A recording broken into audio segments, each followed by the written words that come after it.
mereka lakukan. Karena ketika kami sholat bersama Nabi SAW, ketika beliau bangun dari ruku, beliau berkata, Sami Allahu liman hamidah.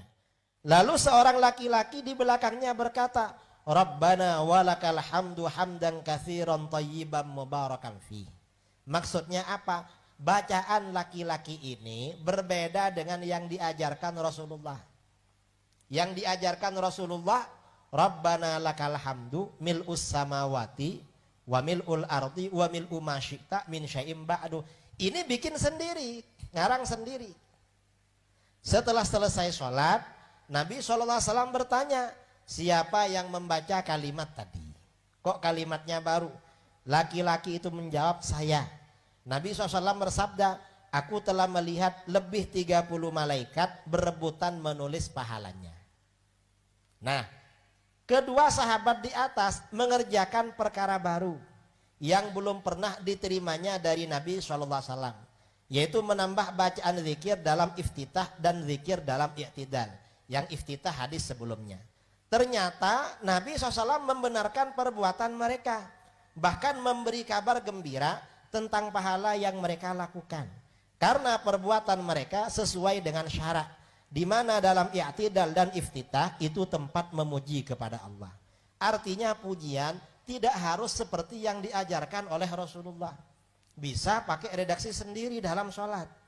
Nah, oleh karena itu Al-Hafidz Ibnu Hajar Al-Asqalani menyatakan bahwa hadis ini menjadi dalil bolehnya membuat zikir baru dalam sholat, selama zikir tersebut tidak menyalahi zikir yang ma'thur datang dari Nabi SAW, dan bolehnya mengeraskan suara dalam bacaan zikir selama tidak mengganggu orang lain.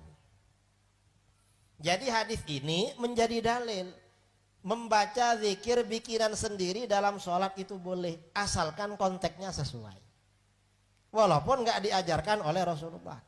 Mengapa? Sahabat tadi oleh Rasulullah dibenarkan, bahkan disampaikan pahalanya sekian.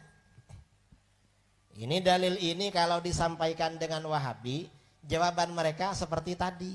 Apa kata Wahabi? Itu Rasulullah masih hidup, nggak apa-apa bikin yang baru.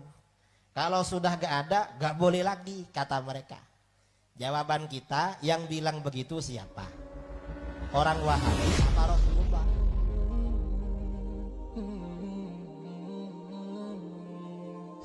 Lalu ditegur Rasulullah SAW, kenapa kamu lakukan itu? Tuh lihat sahabat ini berbuat bid'ah. Padahal para sahabat itu hidup di zaman siapa? Zaman Rasulullah. Yang membenarkan siapa? Rasulullah. Rasulullah membenarkan dengan apa? Dengan wahyu dari Allah. Lah, Rasulullah sudah wafat, yang membenarkan kamu siapa? Ya kiai, ustaz. Emang kiai dapat wahyu? Ya akhi, tidak bisa dikiaskan Rasulullah dengan siapapun, ya akhi. Rasulullah SAW membenarkan itu dengan wahyu. Allah berfirman, wa ma yantiqu 'anil hawa in huwa illa wahyu yuha.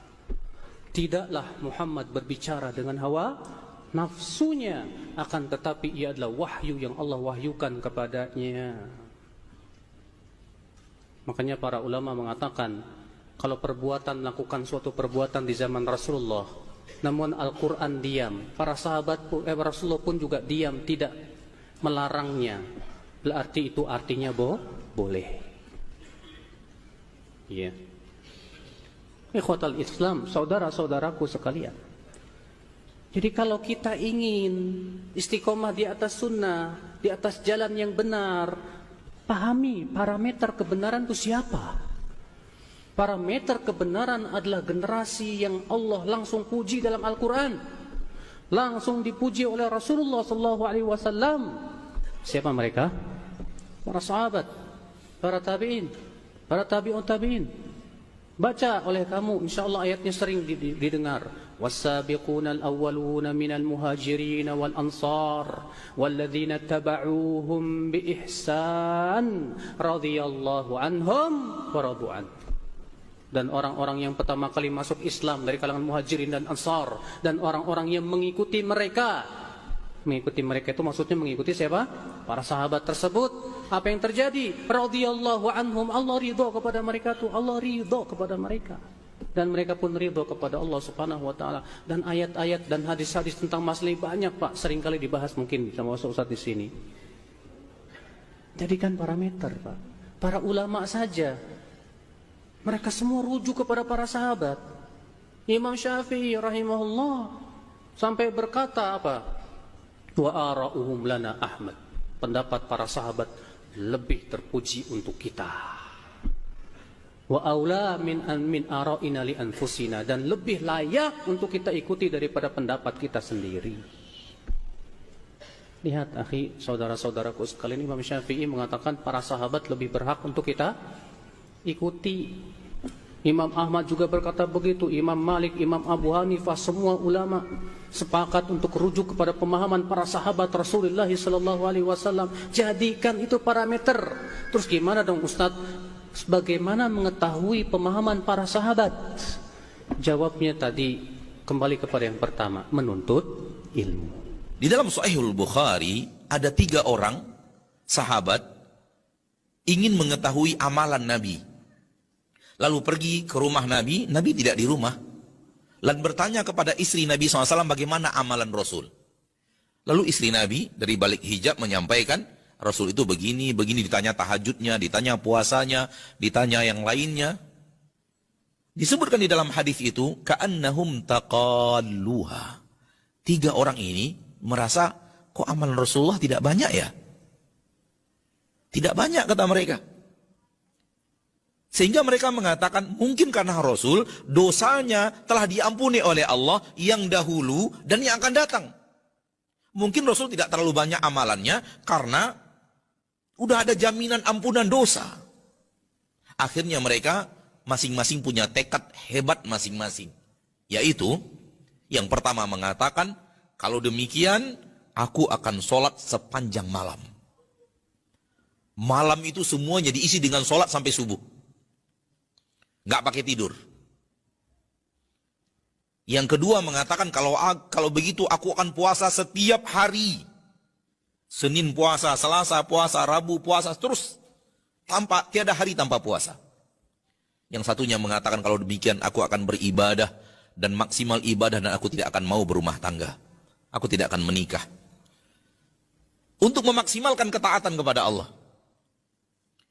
Disampaikan kepada Rasulullah SAW kejadian tersebut oleh malaikat.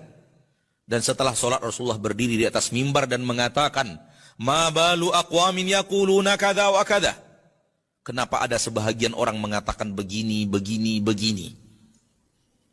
Ketahuilah bahwa sayalah yang paling berilmu tentang Allah dan saya yang paling takut kepada Allah. Saya yang paling berilmu dan saya yang paling takut kepada Allah. Namun saya sholat malam dan saya juga tidur di malam hari. Dan saya puasa di siang hari dan terkadang tidak puasa di siang hari. Dan saya menikahi kaum wanita. Lihat, apa yang berbeda antara amalan Nabi? Apa yang berbeda antara Nabi dengan 3 orang tadi? Cara mengamalkannya. Puasa ya puasa.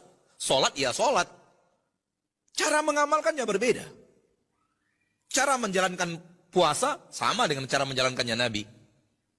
Ilmu tentang puasanya sama, ilmu tentang sholat malamnya sama, yang beda cara mengamalkannya. Sehingga kalau ada orang yang sholat sepanjang malam, insya Allah sholatnya sama dengan sholat yang diajarkan Rasul, dimulai dari Al-Fatihah, berakhir dengan salam, sama. Kalau dia puasa, sama dengan puasa, ilmu puasa yang diajarkan Rasul, dimulai dari terbit fajar, berakhir dengan masuk ke tenggelamnya matahari. Diawali dengan masuknya waktu subuh, diakhiri dengan masuknya waktu maghrib. Sama sudah. Namun caranya berbeda. Cara mengamalkannya berbeda. Kata Nabi, saya sholat malam dan saya juga tidur di malam hari. Ada waktu untuk tidur dan ada waktu untuk sholat. Terkadang siang hari saya puasa, terkadang saya tidak puasa. Dan saya menikahi kaum wanita. Dengarkan setelahnya apa yang dikatakan Nabi. Faman raghiba an sunnati falaysa minni. Yang tidak suka sunnahku bukan umatku. Allahu Akbar. Orang diancam bukan umat gara-gara rajin sholat. Orang diancam bukan umatku gara-gara rajin puasa.